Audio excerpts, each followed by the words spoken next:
Public మీటింగ్లు, పార్టీల చర్చలు, రాష్ట్రాల టూర్లు, ప్రతిపక్షాల మీద విమర్శలు, శంకుబండలేసుడు, ఓపెనింగ్లు చేసుడు, బయటి దేశాలు ఓవుడు, దేశం అవసరాలు చూసుడు, పెట్టుబడులు తెచ్చుడు, పోరలతోని ముచ్చడబెట్టుడు, పరీక్షల బుగులు పోగొట్టుడు, తల్లిదండ్రులకు సలహాలిచ్చుడు.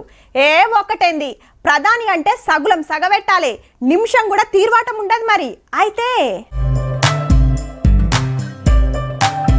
మోడీ సారే ఏనుగెక్కి ఫోటోలు తీస్తున్నాడు. ముంగట మావటి వెనక ఫారెస్ట్ ఆఫీసర్ నడుమిట్ల సారు. అస్సాంలో కాజీరంగా నేషనల్ పార్క్ కు పోయిండు. నిన్న రాత్రి ఆన్నే ఉండి పొద్దుగాలనే ఏనుగు మీద సవారీ చేసుకుంటూ అడవి అందాలు చూసిండు. గజరాజులకు ఇష్టమైన చెరుకు గడలు తినిపించిండు. ఓపెన్ టాప్ జీప్ ఎక్కి అడవంతో రౌండ్ వేసిండు. ఈ టవర్ ఎక్కి చూస్తే చుట్టుముట్టు ఏముందో కనిపిస్తది. ఆఖరిలో ఏనుగులకు టాటా చెప్పి మహిళా ఫారెస్ట్ ఆఫీసర్లతో ముచ్చట పెట్టి వీడియో ట్విట్టర్ లో పెట్టిండు.